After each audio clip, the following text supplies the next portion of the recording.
नमस्कार। क्या आपको पता है डेंगू, टाइफाइड, मलेरिया एवं अन्य मौसम संबंधी बीमारियों के बाद चिकित्सा विभाग की चिंता एक नई बीमारी ने बढ़ा रखी है। बीमारी का नाम है लेप्टोस्पायरोसिस। मैं डॉक्टर रमाकांत शर्मा आज उपस्थित हूँ। लेप्टोस्पायरोसिस नामक बीमारी कैसे होती है, उसको किस तरीके से रोका जा सकता है, अगर वो हो जाए तो उसकी चिकित्सा किस तरीके से की जा सकती है का विषय लेकर रिसर्च हमेशा से ये कहती रही है कि अगर आपके शरीर में रोग हो रहा है तो रोग के होने का कारण रोग कारक रोगाणु न होते हुए आपके शरीर में बढ़ती हुई कमजोरी है।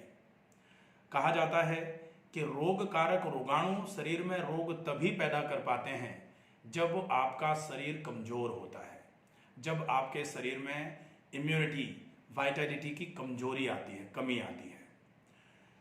ऐसा ही एक रोग जो अभी विगत कुछ समय से पूरे विश्व को परेशान किए हुए था, नाम था कोरोना, जिसने महामारी का स्वरूप लिया और पूरे के पूरे विश्व की ही चिंता बढ़ा दी।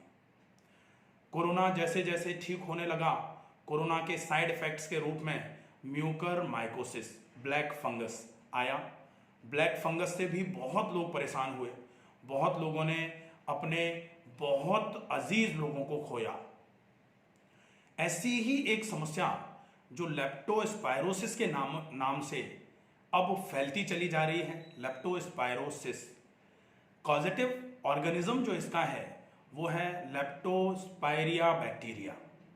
ये बैक्टीरियल डिसऑर्डर है, लेकिन ये लेप्टोस्पायरिया बैक्टीरिया जो है ये कहाँ पनपता है? लेप्टोस्पायरिया बैक्टीरिया अगर शरीर में इन्फेक्शन करता है तो उसके लक्षण क्या होते हैं? अगर लेप्टोस्पायरिया बैक्टीरिया का इन्फेक्शन हुआ है तो उसका ट्रीटमेंट किस तरीके से किया जाना चाहिए और इसके इन्फेक्शन के प्रोग्रेशन किस तरीके से शरीर में नजर आते हैं, इन सब विषयों पर चर्चा करेंगे। सबसे पहले लेप्टोस्पायरिया बैक्टीरिया ये पनपता कहां पर है? इसके पनपने का मूल स्रोत जो है वो है रोडेंट्स, जैसे चूहे, या घर में पालतू जानवर जैसे बिल्ली, घर में लोग कुत्ते पालते हैं वो, खरगोश पालते हैं वो, या फिर जो ये पशु होते हैं, पशुओं की यूरिन अगर कलेक्ट होगी कहीं तो उस यूरिन में ये बैक्टीरिया बहुत जल्दी ग्रो करता है। अगर ये बैक्टीरिया कहीं है और उसको ये चीज़ें मिल जाएंगी तो यहाँ जाकर के ये अपनी ग्रोथ रेट एकदम से बढ़ा देता है। और अगर बैक्टीरिया ज़्यादा आसपास रहेगा तो उस बैक्टीरिया से बॉडी में इन्फेक्शन आने के चांसेस भी ज़्यादा हो जाते हैं। अब ये रोग पनपता किस तरीके से है, ये रोग फैलता किस तरीके से, रूट ऑफ ट्रांसमिशन क्या है?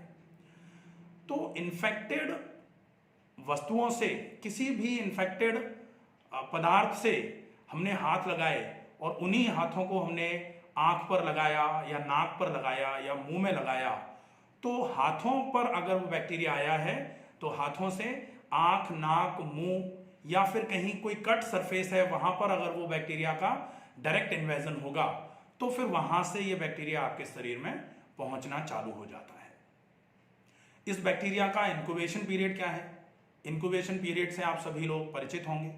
इंक्यूबेशन पीरियड का मतलब होता है कि बैक्टीरिया शरीर में पहुंच गया है, लेकिन ये अपने लक्षण कब पैदा करना चालू करेगा, तो पहुंचने से लेकर के लक्षण पैदा करने तक का समय, इसको बोलते हैं इंक्यूबेशन पीरियड। तो इस बैक्टीरिया के लिए इंक्यूबेशन पीरियड जो है वो 3 से लेकर के सामान्य तौर पर 7 से 8 दिन और कभी कभी ये 12-13 दिन के बाद भी लक्षण पैदा करना चालू करता है। बैक्टीरिया पहुंचेगा 3 से 4 दिन के बाद ये शुरुआती लक्षण पैदा करेगा और शुरुआती लक्षणों में पहला लक्षण होगा आपके पिंडलियों में दर्द। पहला लक्षण पिंडलियों में दर्द। दूसरा, गले का खराब होना, आंख में लालामी आकर के आंख में खुजली आना और पूरी गर्दन की जकड़न, और गर्दन की जकड़न के साथ साथ ये दस्त लगाना चालू कर दे या उल्टी करवाना चालू कर दे, साथ में फिर बुखार आना चालू होगा। तो अगर ये लक्षण आ रहे हैं, पिंडलियों में दर्द, गर्दन में दर्द के साथ जकड़न, उल्टी जैसा आ रहा है, बार बार मन कर रहा है और दस्त लग रहे हैं, और साथ में अगर बुखार है और बैक्टीरियल इन्फेक्शन है, इसलिए बुखार जो है 101 102 के आसपास रहेगा, और सामान्य तौर पर ये जो बुखार है ये शरीर को एकदम से तोड़ने का काम करेगा। शरीर ऐसा महसूस होगा जैसे टूटा टूटा सा लग रहा है बिल्कुल। तो ये बीमारी है, इस बीमारी का नाम है लेप्टोस्पायरोसिस। इसमें दो प्रकार की बीमारियां होती हैं, ये दो भागों में विभाजित है लेप्टोस्पायरोसिस। एक होती है इनएक्टरस लेप्टोस्पायरोसिस, एक होती है एक्टेरिक लेप्टोस्पायरोसिस। तो इनएक्टेरिक लेप्टोस्पायरोसिस जो होती है ये सामान्य तौर पर 90% केसेस में बुखार और केवल जोड़ों के दर्द या पिंडलियों में दर्द के साथ ही 4 से 5 दिन 6 दिन में अपने लक्षणों को पैदा करके 5 से 6 दिन के आसपास में ये धीरे धीरे करके सबसाइड होना भी चालू हो जाती है। ये बहुत ज़्यादा नुकसान नहीं पहुंचाती है, ये बहुत ज़्यादा परेशान भी नहीं करती है। बुखार आएगा, दर्द रहेगा, आप कोई सी भी सिंपल सी अगर एलोपैथी में मेडिसिन लेते हैं तो एंटीबायोटिक के साथ पैरासीटामोल ले सकते हैं, और अगर हमें आयुर्वेद या फिर प्राकृतिक चिकित्सा के माध्यम से इसको ठीक करना है तो हम 2 से 3 दिन के लिए बिल्कुल सुपाच्य भोजन करें और पर्याप्त मात्रा में आराम करें, अच्छी मात्रा में पानी पिएं, अच्छी मात्रा में हमारा पेट बिल्कुल साफ होता रहे, पेट में गैस नहीं बने, कब्ज नहीं रहे, और बाहर का बहुत ज़्यादा तला भुना या बहुत ज़्यादा मात्रा में चिकनाई युक्त भोजन अगर हम नहीं कर रहे हैं तो निश्चित ही ये धीरे धीरे करके इनएक्टेरिक जो लेप्टोस्पायरोसिस है, जो फीवर है, वो धीरे धीरे करके 5 दिन से 6 दिन के आसपास में ये खत्म हो जाता है। अब बारी आती है दूसरा नंबर, दूसरा है एक्टेरिक लेप्टोस्पायरोसिस। ये जो है ये थोड़ा सा ज़्यादा सिस्टमिक चेंजेस लेके आता है। इसमें एकदम से सीवियर ऑनसेट ऑफ वॉमिटिंग होना चालू होता है, एकदम से उल्टी होना चालू हो रही है, कभी कभी बेचैनी घबराहट हो रही है, लूज मोशन एकदम से ज़्यादा लग रहे हैं, लूज मोशन के साथ साथ बीपी एकदम से कम होना चालू हुआ है, और साथ में बुखार अगर आ रहा है और पूरा शरीर टूटा टूटा सा लग रहा है, पिंडलियों में बहुत तेज दर्द हो रहा है, आंखों में एकदम से लालामी आ रही है, आंखों में से एकदम से आग जैसी निकल रही है, इसको बोलते हैं एक्टेरिक लेप्टोस्पायरोसिस। इसका जो टेस्ट है आप टेस्ट करा सकते हैं। टेस्ट कराने के लिए इसमें इम्यूनोलॉजिकल एलिजा करा सकते हैं, या फिर ये कल्चर से भी पता लग जाता है कि आपके ब्लड में किस तरीके का इन्फेक्शन है। अगर ये बैक्टीरिया लेप्टोस्पायरिया बैक्टीरिया है तो आप इसको बायोकेमिकल एग्जामिनेशन से या कल्चर से भी पूरे तरीके से पता लगा सकते हैं। अब बारी आती है कि आप इस समस्या का समाधान किस तरीके से करेंगे। सबसे पहले ये समस्या हमको हो ही ना, इसके लिए हमें विचार करना है कि इस समस्या से बचाव किस तरीके से किया जाए। तो बचाव करने के लिए आप सबसे पहला काम, घर के आसपास पानी को गंदे रूप में जमा न रहने दें। जहां पानी जमा रहता है वहां अगर पशुओं की या फिर कुत्ते या बिल्ली यूरिन कर देंगे उस पानी में, तो वो जो पानी है गंदा पानी, वो इस बैक्टीरिया के लिए बहुत ही फेवरेबल कंडीशन मानी जाएगी। वहां पर ये बैक्टीरिया एकदम से ग्रो होना चालू हो जाएगा, और ये बैक्टीरिया वहां से फिर धीरे धीरे करके आपके कैसे भी करके अगर कांटेक्ट में आया तो वो आपको परेशान करना चालू करेगा। इसके बाद बारी आती है कि आपके घर में अगर रोडेंट्स हैं, चूहे हैं, ऐसी स्थितियां आपको बिल्कुल सुधार के रखने की आवश्यकता है, क्योंकि अगर चूहे हैं, चूहों में ये बैक्टीरिया सामान्य तौर पर अच्छी मात्रा में पाया जाता है। फिर चूहे कहीं जहां तहां भी यूरिन करेंगे, और अगर वो कहीं ऐसे कॉन्टैक्ट सरफेस पर यूरिन करके गए हैं जहां आपने हाथ लगाया है और वो हाथ आपने उठा करके अगर आंखों पर लगाया है, तो निश्चित तौर पर इस बैक्टीरिया के फैलने के चांसेस बहुत ज़्यादा हो जाते हैं। तो आपको चूहे अगर घर में हैं तो उनको किसी भी तरीके से मैनेज करवाना पड़ेगा, किसी भी तरीके से उनको निकालने का प्रयास करना पड़ेगा।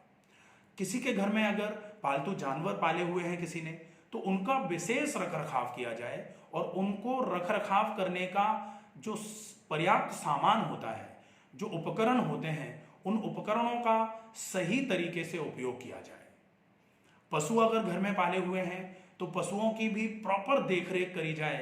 और अगर ऐसा है कि यूरिन कलेक्ट हो रही है कहीं, तो उसको प्रॉपर तरीके से ड्रेनेज का एक सिस्टम बनाया जाए और यूरिन का कहीं भी ऐसा स्टोरेज जो ओपन में है उसको बिल्कुल खत्म करने की आवश्यकता है। इसके बाद अगर आप चाहते हैं कि ये रोग आपके शरीर में बिल्कुल भी पैदा ना हो, अगर रोग कारक रोगाणु आपके शरीर में कांटेक्ट में आया भी है, तो फिर आपके शरीर की रोगों से लड़ने की क्षमता अगर अच्छी है तो निश्चित ही ये लेप्टोस्पाइरिया बैक्टीरिया आपके शरीर में पहुंचने के बाद, इंक्यूबेशन पीरियड पूरा करने के बाद अगर लक्षण पैदा करने का प्रयास करेगा तो आपके शरीर की इम्यूनिटी इसको खत्म कर देगी, तो फिर रोग से आप बच सकते हैं।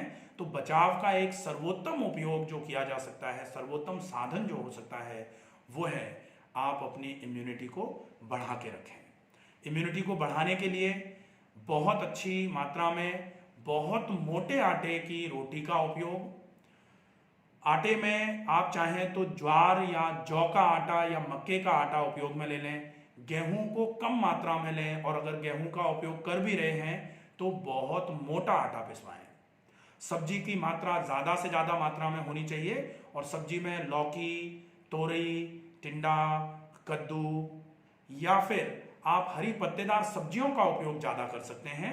इन सब्जियों के उपयोग से आप देखेंगे कि आपके शरीर में जो पाचन तंत्र है, पाचन की व्यवस्था जितनी सही रहेगी, पाचन सही रहेगा तो शरीर में अवशोषण सही होगा, अवशोषण सही होगा तो धीरे धीरे करके आपके शरीर में रोगों से लड़ने की क्षमता बढ़ाने के लिए पर्याप्त मात्रा में पोषण मिलेगा। शरीर की सारी जो तंत्र प्रणाली है उनको अच्छी मात्रा में पोषण मिलेगा, सारे तंत्र एक दूसरे के साथ मिलकर के काम करेंगे, तो निश्चित ही आपके शरीर में रोगों से लड़ने की क्षमता जो है वो बढ़ना चालू हो जाएगी। पर्याप्त मात्रा में पानी का उपयोग करना है, अच्छी मात्रा में पानी का उपयोग करें, और पानी को बहुत धीरे धीरे चाय की तरह घूट घूट करके पीना है, इसका विशेष ध्यान रखना है। इसके बाद बारी आती है, अगर हम चाहें तो थोड़ा सा व्यायाम का नियम जो है वो हमें बनाना पड़ेगा, और व्यायाम का नियम बनाने के लिए हम थोड़ा सा टहलना, जोड़ों का व्यायाम, और साथ में थोड़ी देर के लिए डीप ब्रीदिंग, लंबी गहरी श्वास भरना, और भरी गई श्वास को बहुत धीरे धीरे करके नासिका मार्ग से बाहर छोड़ना। अगर ये होता है तो इससे आपके शरीर में जो बीएमआर है, जो खाना पचने की दर है, वो बिल्कुल अच्छी बनी रहेगी, और खाना पचने की दर अगर अच्छी रहेगी तो निश्चित तौर पर आपकी रोगों से लड़ने की क्षमता बढ़ाने में ये खाना पचने की दर जो है ये बहुत सहायक मानी जाती है। इसके बाद अब हम देखते हैं कि इस रोग के होने के बाद आप क्या कर सकते हैं। तो अगर रोग हो चुका है, रोग हुआ है, बैक्टीरिया ने लक्षण पैदा करना चालू कर दिए हैं, और इसमें भी रेस्पिरेटरी फेलियर होने के चांसेस ज़्यादा होते हैं। जब ये इन्फ्लेमेटरी जो रेस्पॉन्सेज होते हैं, इन्फ्लेमेटरी ट्रिगर्स जो हैं ये बढ़ते हैं, तो आपके शरीर में इन्फ्लेमेशन की वजह से थकान रहेगी, बुखार आना चालू हो जाएगा, चेहरे पर थोड़ी सूजन आना चालू हो जाएगी, आंखें लाल होना चालू हो जाएंगी, और पूरे शरीर में थकान की वजह से काम करने की क्षमता जो है वो कम होना चालू हो जाएगी। और कहा जाता है शरीर कर्म सामर्थ्य होना चाहिए शरीर से कर्म करने का। अगर ये है तो शरीर स्वस्थ माना जाता है, और सामर्थ्य नहीं है, काम करने में आपको थकान महसूस हो रही है, या आपको आलस्य ज्यादा आ रहा है, कहा जाता है अनालस्यम शरीरस्य। अगर स्वस्थ शरीर है तो एक लक्षण होता है अनालस्यम शरीरस्य। शरीर में अनालस्य की भावना होनी चाहिए, आलस्य नहीं होना चाहिए। और अगर आलस्य की भावना आ रही है तो निश्चित ही शरीर कहीं ना कहीं रोगों से ग्रस्त हुआ है। रोगों से ग्रस्त होने की वजह से उसकी जो आलस्य की प्रवृत्ति है वो बढ़ती चली जा रही है। आपको ट्रीटमेंट क्या करना है? ट्रीटमेंट में आप प्राकृतिक चिकित्सा के हिसाब से अगर बुखार आ रहा है तो आप सुपाच्य भोजन का उपयोग करें। सुपाच्य भोजन में आप फल ले सकते हैं, आप सलाद को उबाल करके खा सकते हैं, उबला हुआ दलिया ले सकते हैं पतला सा, उबली हुई खिचड़ी ले सकते हैं, मूंग दाल का पानी ले सकते हैं, उबली हुई सब्जियों का सूप ले सकते हैं।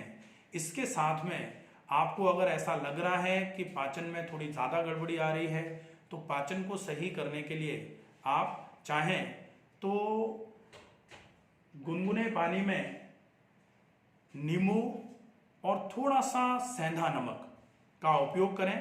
साथ में आप अगर कमज़ोर महसूस कर रहे हैं तो थोड़ा सा शहद का उपयोग भी कर सकते हैं। अगर आपने ये लिया है तो ये धीरे धीरे करके पचेगा और पाचन की व्यवस्था जितनी सुधरेगी, मान लीजिए उतना ही ज़्यादा आपका शरीर सुदृढ़ होना चालू होगा। और शरीर में पाचन तंत्र को जब आराम मिलता है तो शरीर अपने रोगों से लड़ने की क्षमता को धीरे धीरे करके बढ़ाना चालू करता है। रोग कारक रोगाणुओं से लड़ने की क्षमता उसकी बढ़ती है और रोग कारक रोगाणु जो लेप्टोस्पायरिया बैक्टीरिया है, इससे लड़ने की क्षमता अगर शरीर की बढ़ जाएगी तो धीरे धीरे करके शरीर इस बैक्टीरिया को स्वतः ही खत्म करेगा और बैक्टीरिया मुक्त कर देगा शरीर को, आपका रोग प्रतिरोधक तंत्र जो है वो। और जैसे ही बैक्टीरिया खत्म होगा, आपके ये लक्षण बढ़ते जा रहे थे, ये धीरे धीरे करके सही होना चालू हो जाएंगे। आप इतना फॉलोअप तो ये डाइट का हो जाएगा। ट्रीटमेंट में पूरे शरीर पर गीले कपड़े से, गर्म पानी के गीले कपड़े से प्रक्षाल करेंगे 10 से 15 मिनट के लिए, और उसके बाद गर्म पानी में पैर डाल करके ऊपर से कंबल ओढ़ करके माथे पर गीला कपड़ा रख करके फिर 10 मिनट के आसपास बैठेंगे। इससे तेज पसीना निकलेगा, तेज पसीना निकलेगा, पूरे रोम छिद्रों से पसीना निकलना चालू होगा। शरीर की जो एक्स्ट्रा हीट है वो आपके शरीर में से बाहर आएगी, गंदगी बाहर आएगी, पसीना एकदम से निकलेगा शरीर में से, धीरे धीरे करके गर्मी बाहर आएगी। तो बुखार को कम करने का काम करेगा ये, और धीरे धीरे करके जो टेम्परेचर आपका बढ़ रहा था वो कम होना चालू हो जाएगा। तो एक तो गर्म पाद स्नान बहुत इफेक्टिव रहेगा। इसके अलावा आप आहार चिकित्सा प्रक्रम में ही कुटकी चिरायता का काढ़ा, आयुर्वेद में पंसारी की दुकान पर या आयुर्वेद औषधालयों में या आयुर्वेदिक मेडिकल स्टोर्स पर आपको कुटकी और चिरायता मिल जाएगा। कुटकी और चिरायता एक चौथाई चम्मच, 1 गिलास पानी लेकर के 1 चौथाई चम्मच कुटकी, 1 चौथाई चम्मच चिरायता मिला करके पानी में अच्छे तरीके से उबाल करके उस पानी को आपको रात को सोते समय पी लेना है। और इस पानी को पी करके ओढ़ करके लेट जाना है। ये पानी भी आपके रक्त शोधन का काम करवाएगा। रक्त शोधन का काम होगा तो शरीर में जो भी विजातीय द्रव्य पड़े हुए हैं, जो भी विजातीय एजेंट्स पड़े हुए हैं, जो पैथोजेनिक एक्टिविटी पैदा कर रहे हैं शरीर में, इन सबको मार करके शरीर से निकालने का काम करेगा। ये एक तरीके से बहुत अच्छा ब्लड प्यूरिफायर, एक तरीके से मानना चाहिए ये आपके शरीर के लिए एंटीबायोटिक का भी काम करेगा। साथ में गिलोय का उपयोग कर सकते हैं, एलोवेरा का उपयोग कर सकते हैं। आप चाहें तो नीम की पत्तियों को चबा करके खाना या नीम की टहनी और पत्तियों को पानी में उबाल करके उस पानी का उपयोग भी कर सकते हैं, अगर आपको बहुत ज़्यादा मात्रा में एसिडिटी नहीं है तो। अगर एसिडिटी है तो फिर नीम एसिडिटी कारक है, वो पित्त कारक है, वो आपको एसिडिटी बढ़ा देगा। ऐसे समय में आपको पानी का उपयोग ज़्यादा से ज़्यादा करना पड़ेगा। अगर पित्त है और साथ में ये समस्या आ रही है तो आपको पानी का उपयोग ज़्यादा से ज़्यादा करना पड़ेगा। व्यायाम में आप अगर बहुत थकान महसूस नहीं कर रहे हैं तो थोड़ी खुली हवा में बैठ करके जोड़ों का व्यायाम कर लिया, गर्दन से लेकर के पैर के तलवों तक का, और साथ में थोड़ी देर के लिए दीर्घ श्वसन का अभ्यास। दीर्घ श्वसन, लंबी गहरी श्वास भरना और भरी गई श्वास को धीरे धीरे करके छोड़ना, यह अभ्यास कर सकते हैं। इससे आपको आराम मिलना चालू होगा। जोड़ों में जो दर्द इसकी वजह से आ रहा है, पिंडलियों में दर्द आ रहा है या गर्दन में दर्द आ रहा है, इन लक्षणों को दूर करने के लिए आप गर्म पानी में कपड़े को भिगो करके पिंडलियों पर लपेट कर सकते हैं, ऊपर से ऊनी कपड़ा बांध करके थोड़ी देर के लिए छोड़ सकते हैं। इसको बोला जाएगा पिंडलियों का पैक। ये पिंडलियों के दर्द को कम करेगा। और गर्म पानी की थैली या फिर गर्म पानी में कपड़े को भिगो करके आप ऊपरी पीठ पर भी सिकाई कर सकते हैं। इससे आपकी अपर बैक की जकड़न जो है ये दूर होना चालू हो जाएगी। इसके अलावा आप अगर आपकी आंखों में बहुत लालामी आ रही है और बहुत ज़्यादा आपको आंखों में जलन हो रही है तो दिन में 3 से 4 बार मुंह में पानी भर के पूरे मुंह को फुला करके आंखों पर ठंडे पानी के छींटे मारने हैं और ठंडे पानी का गीला कपड़ा आंखों पर रख के 5-5, 7-7, 10-10 मिनट के लिए दिन में 3 से 4 बार आप ये ठंडे पानी का गीला कपड़ा आंखों पर रख सकते हैं। अगर आपके सिर में बहुत दर्द हो रहा है तो सिर में दर्द के लिए आपको माथे पर गीला कपड़ा रखना होगा।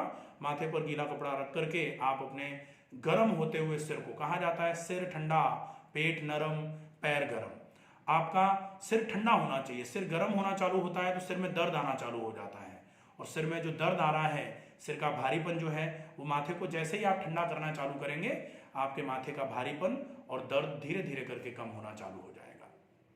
तो ये हो जाएगा आपका पूरा चिकित्सा प्रक्रम। लेप्टोस्पायरोसिस जो है ये बहुत ऐसी समस्या है जिसका ध्यान अगर रखा जाएगा तो ये नहीं होगा, और अगर ये हो जाता है तो निश्चित ही आपको बहुत परेशान करेगा। अगर आपको और कोई चीज इससे संबंधित समझ में नहीं आ रही है या कोई परेशानी लग रही है तो आप कमेंट बॉक्स में अपनी प्रॉब्लम लिख करके कमेंट कर सकते हैं। आशा है वीडियो आपको पसंद आएगा। अगर ऐसा लगे आपको कि ये लोगों के लिए उपयोगी हो सकता है तो वीडियो को ज़्यादा से ज़्यादा शेयर करें, और आप अपनों का पूरा ध्यान रखें। फिर से एक ऐसी समस्या है जिसमें आपकी जिम्मेदारी बनती है अपने स्वास्थ्य का ध्यान रखने की। जैसे कोरोना में बहुत सारे लोग परेशान हुए, लेकिन जिन्होंने थोड़ा सा भी फॉलोअप रखा, जिन्होंने अच्छे नियमों का पालन किया, वो सामान्य तौर पर कोरोना से ज़्यादा परेशान नहीं हुए। आशा है आप सभी अपना पूरा ध्यान रखेंगे। नमस्कार।